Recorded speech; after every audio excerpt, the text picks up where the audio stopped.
In the Impact segment tonight, President Obama challenging Republicans' patriotism on economic matters. Listen to what he said at a Labor Day rally yesterday in Detroit.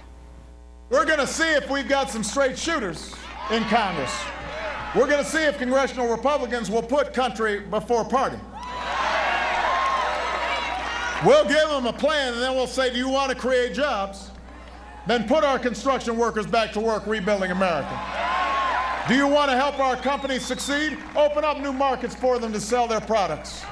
You say you're the party of tax cuts? Well, then prove you'll fight just as hard for tax cuts for middle-class families as you do for oil companies and the most affluent Americans. Show us what you got.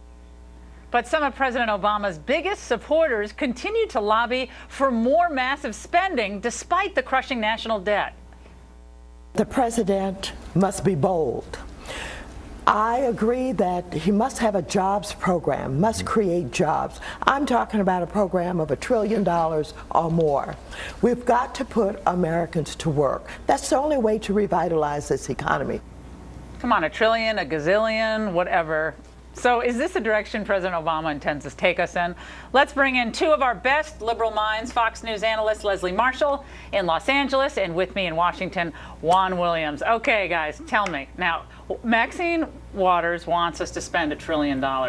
Juan, in the president's wildest dreams, would he ever in any way propose that on Thursday, given what we're seeing with the national debt? I think there's a lot of pressure, Laura, on the president to be bold, to take some action that could be seen as large, as opposed to these kind of smaller bites at the apple that include some of the kind of shop-worn ideas that he's been through before. So people are looking for a big idea. $1 trillion, I think, is too much. So people don't want to hear the T word, Leslie. I think they hear the T word, and it brings them back to the $14 trillion of debt. And now we learned from the White House that the real specifics, the nitty-gritty of this plan, especially as vis-a-vis the deficit, won't come for days after this speech. So it was a little confusing. We thought it was going to be a big speech. Now it's going to have some of the initiatives, but not all of them. Well, I think that's wise, actually, because I think that we have short attention spans as Americans, and we want to hear the details, but not necessarily all in one speech.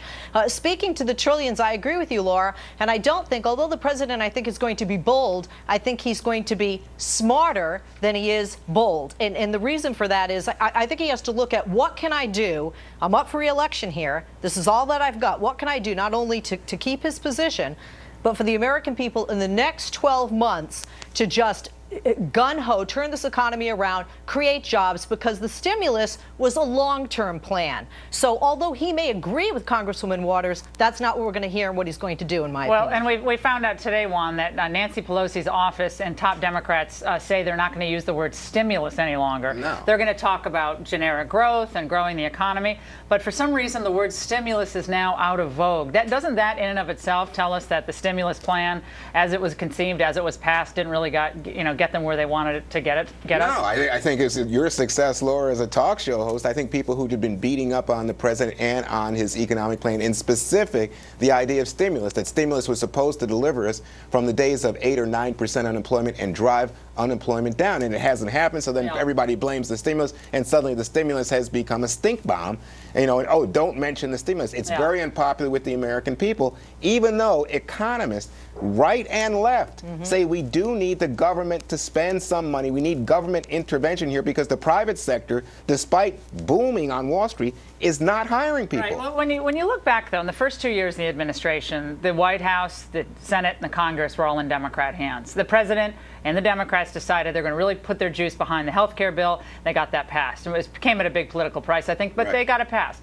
In retrospect, you look back on this one, was that the right way to go? I mean, they had control. You can't blame the Tea Party for the first 2 years of governance. Yet the stimulus that was passed, as the president himself wasn't as shovel-ready as he thought, certainly didn't deliver on the promises that he himself and Joe Biden said it was going to deliver on. No, but I think that there's such a thing as obstructionism and such a thing as absolutely demeaning and defaming every legislative item that was on the president's okay, forget agenda. The Tea Party. Juan, Leslie, I want you both on this. These numbers today that came out, Washington Post, ABC, Wall Street Journal, across the board, are disastrous for the president. Correct. I mean, I hadn't seen a Democrat today who's defending these numbers.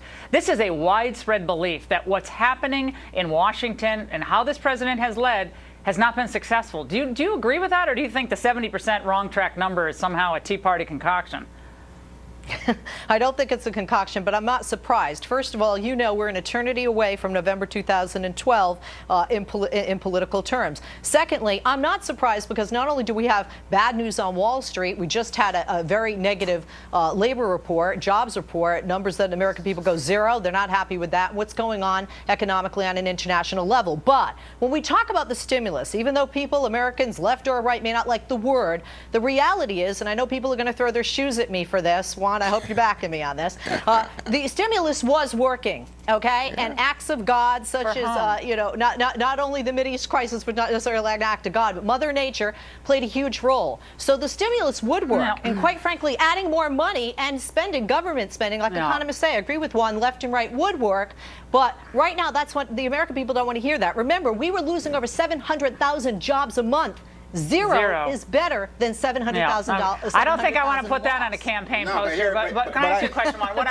What I asked Alan Colmes last segment after we talked about the rhetoric, and you heard President Obama using straight shooters right after the son of a bee and the nasty war language and everything. I guess you can use shooters now. You couldn't use the target if you're Sarah Palin, but you can say shooters.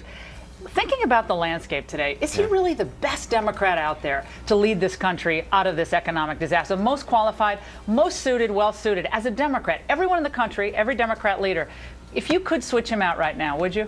No, I mean, I understand the fantasy. I keep thinking, the one I hear. I'm a Democrat. I'm thinking that today. Well, I think a lot of people are thinking about Hillary Clinton. I've heard that kind of thing battered around, but I haven't heard anybody else. And remember, he's the president of the United States. Even if you ask the National Association of Business Economists, conservative economists, do we need a tax hike as part of this deal? Yes, Laura, but you'll never hear that from conservatives. You never hear that from Tea Party people. You won't, but I'm just thinking as a Democrat, do you think he's working?